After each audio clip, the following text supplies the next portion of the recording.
وجعل فيها سراجا وقمرا منيرا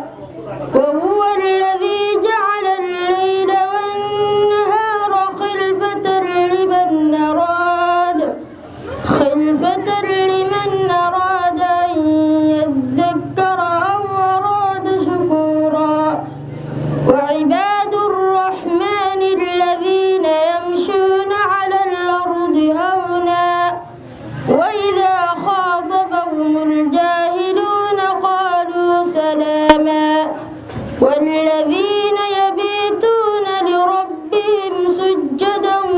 وقياما والذين يقولون ربنا اصرف عنا عذاب جهنم إن عذابها كان غراما إنها ساءت مستقرا ومقاما والذين إذا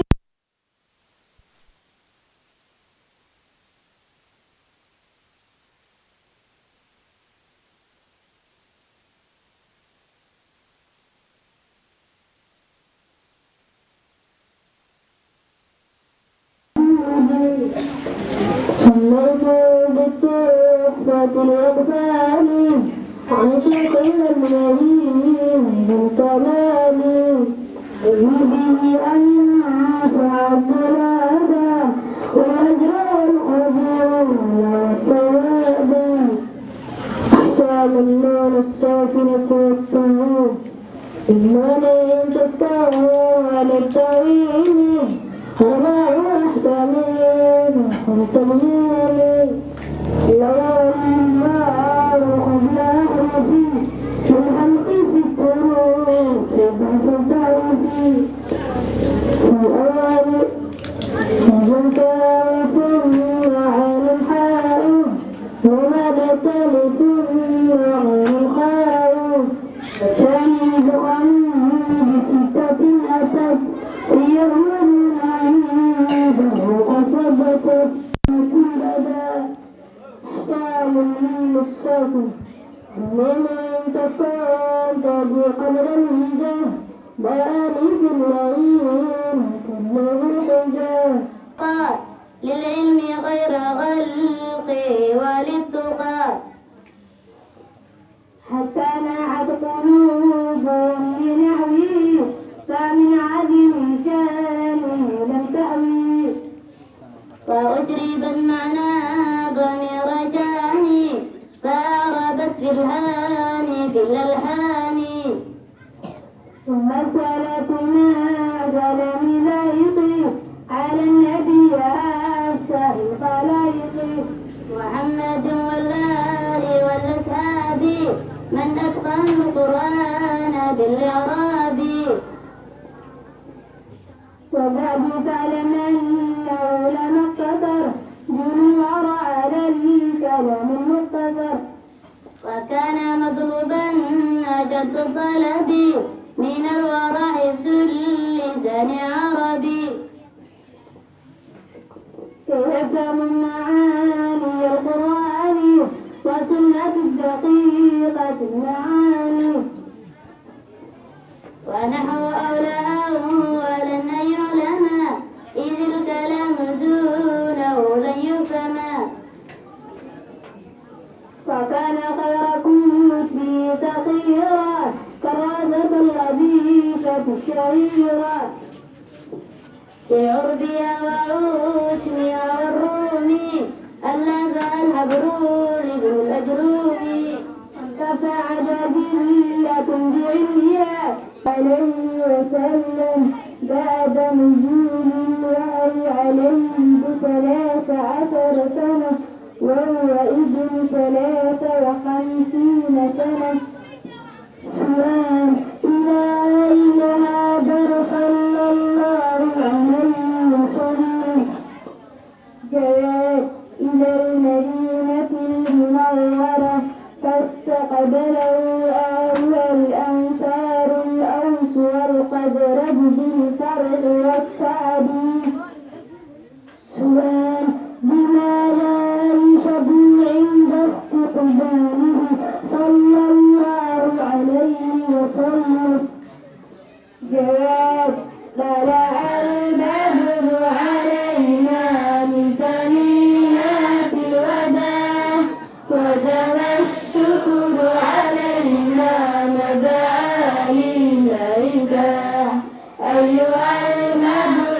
فينا جئت بالأمر المضاع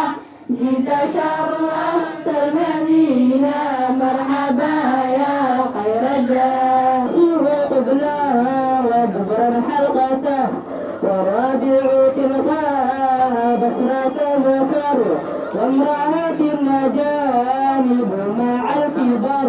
تختلف أهدافي إما أكبر وهو كم يرجيكم أو أكبر فمجيب العبور وهو أكثر بثلاثها ضوات تحضر ونص مصحفي وأحمل كذا أربعة به حرام والذي يجيب غسلا فذهبة وصب حرم بها من الأمور ما فرض واللطف في المسجد والقرآن زد والحيض والنفاس بلا مقدار حد به على ما مر يحرم الصيام والمر في المسجد مع خوف في جام ثم الطلاق ينال إرجاه ما بين سرتين ما أول ما نزل من الوحي على نبينا محمد صلى الله عليه وسلم جواب أول ما نزل من الوحي قوله تعالى اقرأ باسم ربك الذي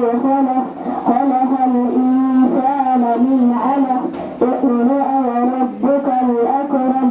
الذي علم بالقلم علم الإنسان ما لم يعلم كنت بدا نبينا محمد صلى الله عليه وسلم بالدعوة إلى الإسلام جواب بدا بها سرا واستمرت 3 سنين ثم أمره الله تعالى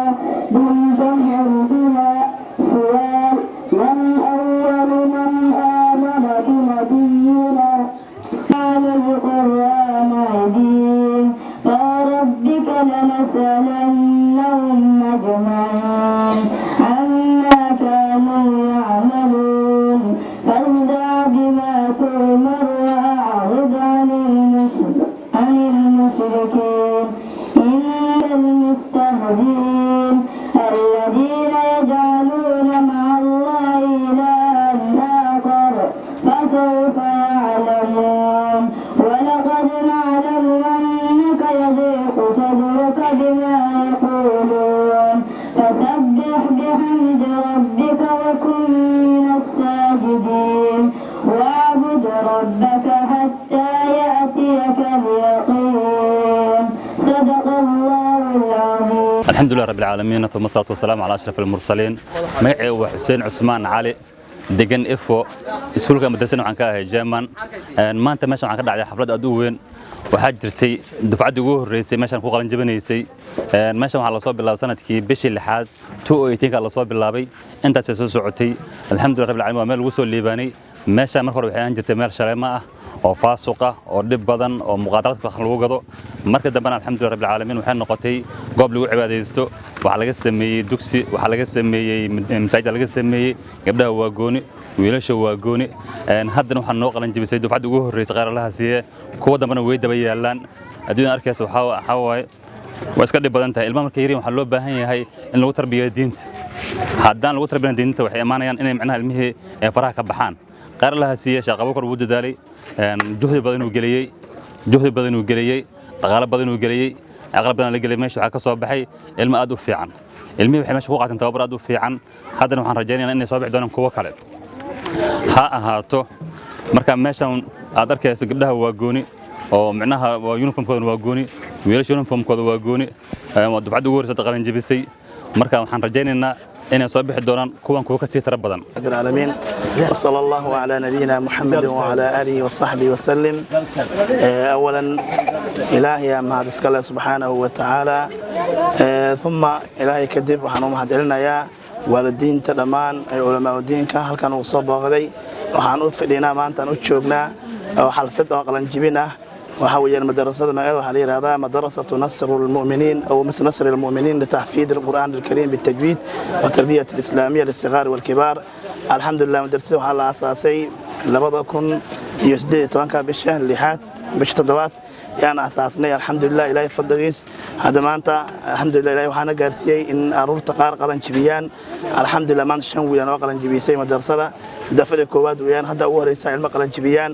meesha waxaa runtii walaalayaal waxay ahaan jirtay meeshan shaleemo meel lagu fasaado ahaan jirtay oo aruur badan ku fasaan jirtay oo habeenkii 8-9 laga raran jiray oo meeshan bilaay lagu sameyn jiray hadda ilaahay maxadiisa masjid aan ku dhisnay madrasa oo dhowr qol ah ilaa 4 qol ka kooban iyo damaanaha alxamdulillah ilaahay fadligiis aan ku asaasnay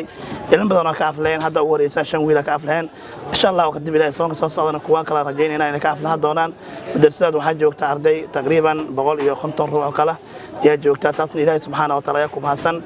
waxaan u mahadcelinayaa dhammaan ardada maanta aan sagootinayno oo xalfada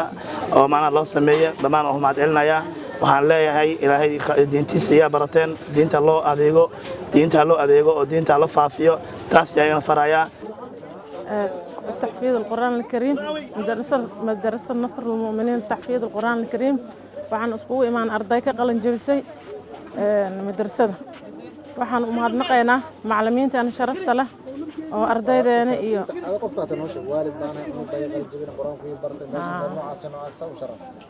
وحنا والدين تماش وقلن جبسي أرضي ده مدرسة نصر المؤمنين والدين تسكوي ما تناهي ما أنت أكون فرح سنة آد معلمين تاني شرفت له ماشي عم هنجر تابلك ورا الشلامة أو لو قيلة أو وحول بلو استعمال ما أنت حين قط مال قير لو بدلي أو شرف له وأنا أكسن دين لو استعماله أي أسكو بدش وحنا حبلين أنا معلمين تي كسمة سي ماشي أو هدايا هذا مال أو فاسقة أو هذا لو بدل خير